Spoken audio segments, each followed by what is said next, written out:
Bonjour à tous, j'espère que vous allez bien. Je suis très heureuse de vous retrouver aujourd'hui dans cette nouvelle vidéo. Donc un tutoriel au Neocolor 2. Ce sont des petites craies aquarellables de chez Carantage que j'adore. Donc je vous mettrai les liens en barre d'infos si vous ne connaissez pas ce produit, mais je pense que oui. Donc je vais réaliser un tutoriel dans le livre de Anna Carlson, donc le Magical Down. Donc moi j'ai, c'est pas une édition Mus, mais le papier est vraiment d'excellente qualité. Donc c'est parti, donc je vous montre mes Neocolor, ils sont rangés juste ici et j'ai encore une autre boîte juste derrière, donc voilà, de très belles couleurs. Donc c'est parti, on se retrouve tout de suite, plan bureau. Donc voilà le fond que nous allons donc reproduire. Je vais faire une petite partie ici, pas entièrement, sinon ça va être beaucoup trop long. Alors je vous montre l'effet de plus près. Donc vous avez du Posca, blanc, violet, de l'or. Donc je vous montre les teintes tout de suite. Pour les néocolores, je vais utiliser donc la teinte la plus foncée, c'est la 45, donc c'est la teinte brun Van Dyck. Ensuite donc l'aubergine, la teinte 99, donc c'est un violet très foncé. Je vais utiliser du beige, donc c'est la teinte 403.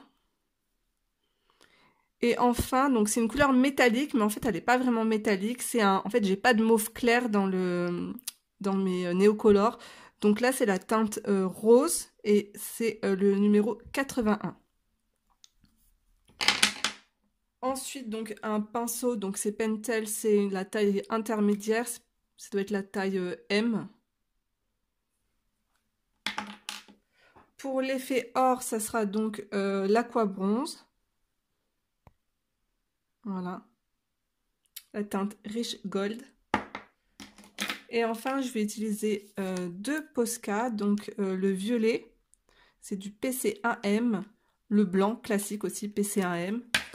Et ça, c'est une toute petite dernière nouveauté que j'ai reçue, donc c'est chez Faber-Castell. Donc c'est un Pitt Artist, mais vous savez, c'est une grosse mine 2,5. Donc c'est de l'encre de Chine. Donc c'est résistant à l'eau. Et je trouve qu'on peut faire de super effets avec ça. Et en plus, ça ne traverse pas. Donc c'est parti, on commence. Donc nous allons appliquer le néocolor en fait en deux étapes. Première étape, donc je passe mon néocolor, je colorie donc ma feuille. N'hésitez pas à mettre beaucoup de pigments, à appuyer sur votre petite cire, crayon de cire.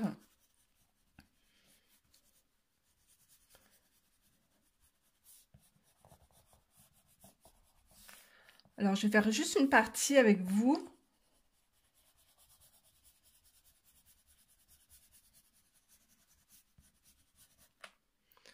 Ensuite, je vais prendre la teinte aubergine. Alors là, j'en mets juste un tout petit peu.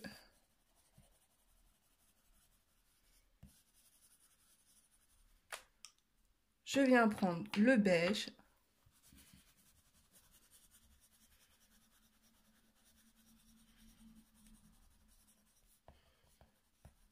Je viens mettre un peu de beige dans l'aubergine.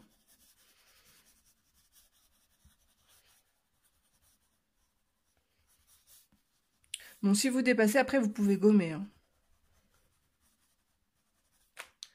Et maintenant, je viens prendre la teinte donc métallique, la plus claire.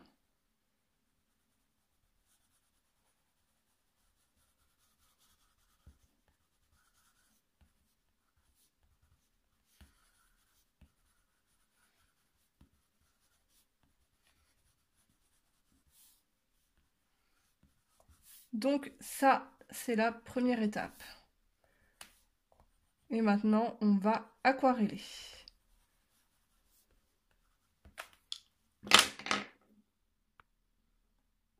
Alors n'oubliez pas de mettre une petite feuille derrière.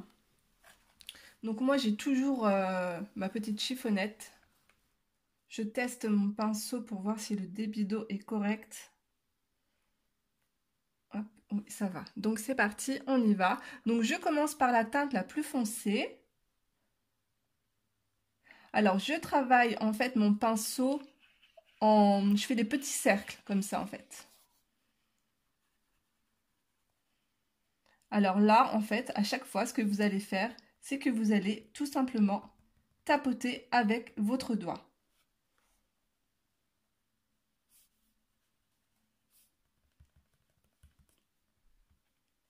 Donc là, j'essuie. Je vais passer avec donc la teinte intermédiaire, donc l'aubergine. Pareil, hop, je viens tapoter.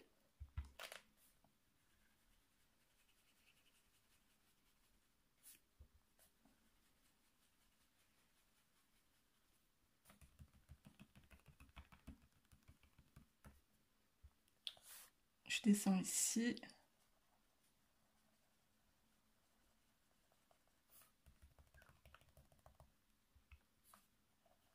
La teinte intermédiaire.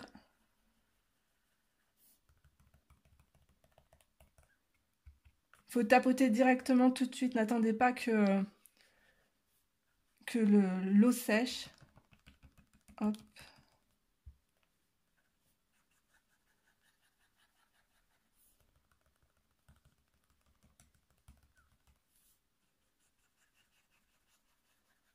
Donc toujours des petits ronds.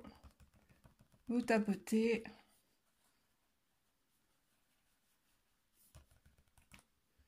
Maintenant, je vais attaquer la teinte la plus claire.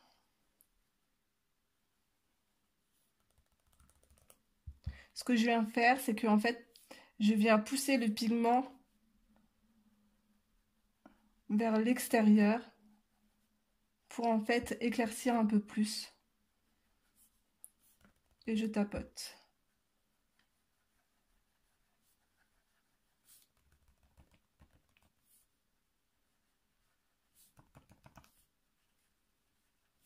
Et après, on va venir retravailler nos couleurs avec les néocolores en prélevant directement en fait le pinceau sur le néocolore.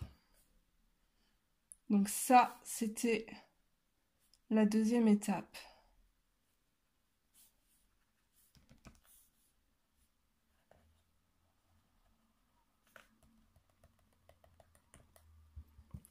Voilà. Alors, pour l'instant, ça ressemble pas à grand-chose. Donc maintenant, on continue. Je viens prendre donc le néocolore, donc le marron. Je viens directement prélever avec mon pinceau sur la pointe de mon néocolore. Et maintenant, je viens juste... Alors, je vous montre ici. Je viens plus faire des petits ronds, mais je viens juste tapoter comme ça en fait. Et appuyer avec mon doigt. Voilà, tout simplement. Donc c'est parti, on y va.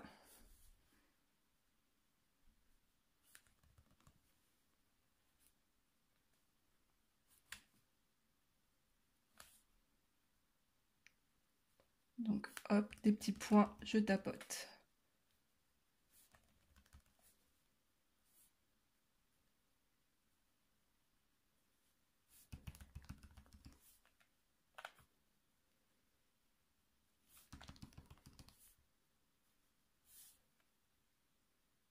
Je prélève du pigment.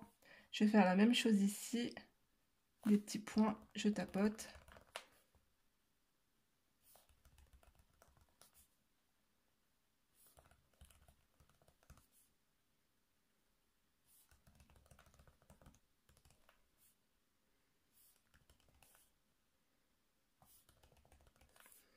Alors maintenant, on va changer de couleur. J'essuie bien mon pinceau. On va passer avec l'aubergine. Donc je vais en mettre un petit peu aussi dans mon marron foncé. Donc même technique, des petits points, je tapote. Je vais en mettre dans le beige.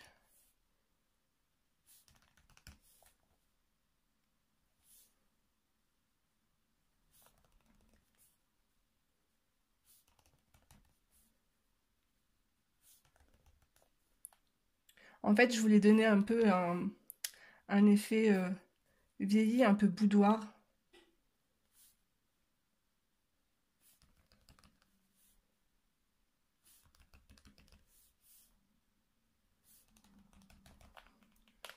On n'est pas trop mal. Maintenant, je viens prendre la teinte la plus claire. Je vais faire exactement la même chose, mais en fait, autour du cadre. En remontant et je tapote.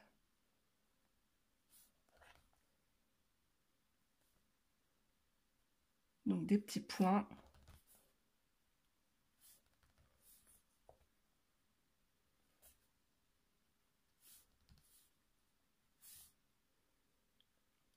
En fait, vous voyez, c'est vraiment très simple.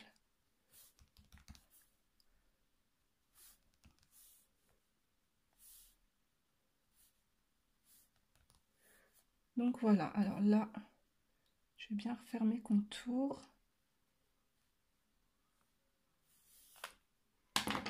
Donc maintenant, on attend que ça sèche. Je vous montre de plus près le rendu.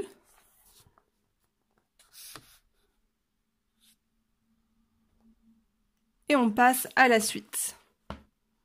Alors, je continue maintenant donc avec l'or. Donc, je verse un peu de poudre.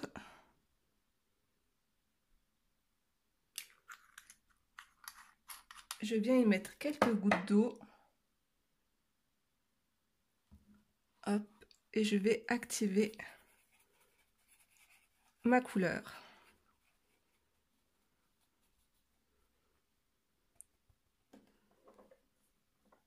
Alors, c'est simple. Faut juste pas avoir peur. Hein. Voilà. Hop. Donc, je tapote mon pinceau pour avoir un effet un peu étoilé, mais avec de l'or.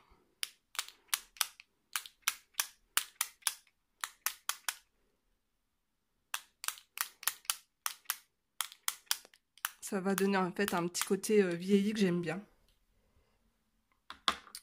Donc voilà, donc là on va aussi encore attendre que l'or sèche et après on passera au Posca. Donc je vous montre le rendu.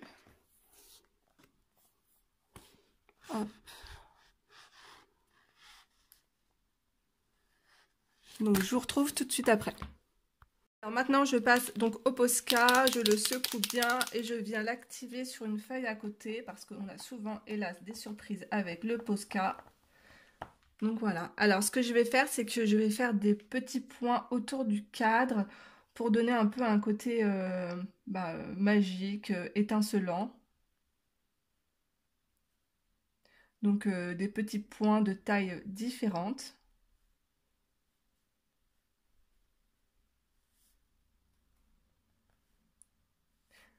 Et je les fais un peu remonter vers l'extérieur du dessin.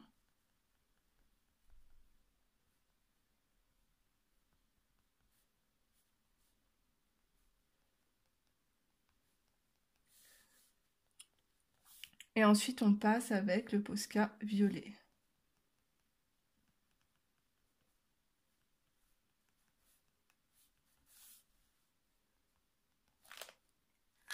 Donc même chose, le violet, je secoue, je teste sur mon papier, c'est bon, on peut y aller.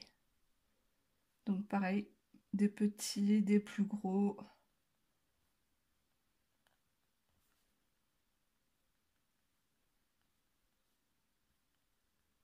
Hop, je remonte comme ça.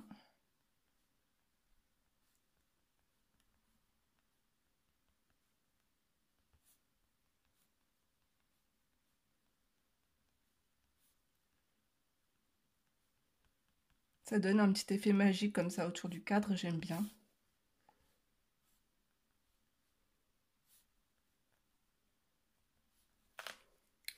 Ok, alors maintenant, on va passer donc au feutre Faber-Castell. Alors, je le nettoie un petit peu parce que la mine est sale. Alors, on va faire en fait des effets de luciole, tout simplement. Alors, je vais faire des ronds. Vous avez vu, c'est super pigmenté. Hein.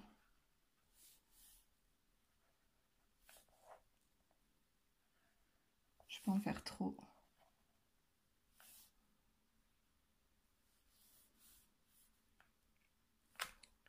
Et à l'intérieur, je reprends mon Posca blanc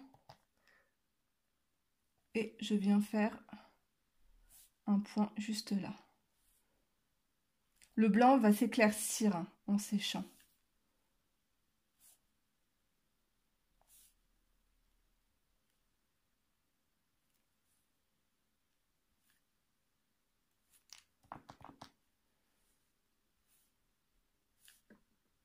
Donc voilà.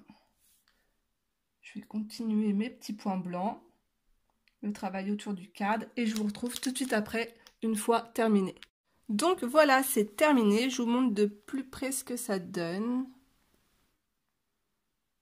Voilà, j'ai continué en fait l'effet des petits points autour du cadre. Donc, ce que je veux faire avec vous, c'est que je veux continuer ce coloriage en plusieurs étapes. Donc, la semaine prochaine, donc, je continuerai sur ce colo et on fera donc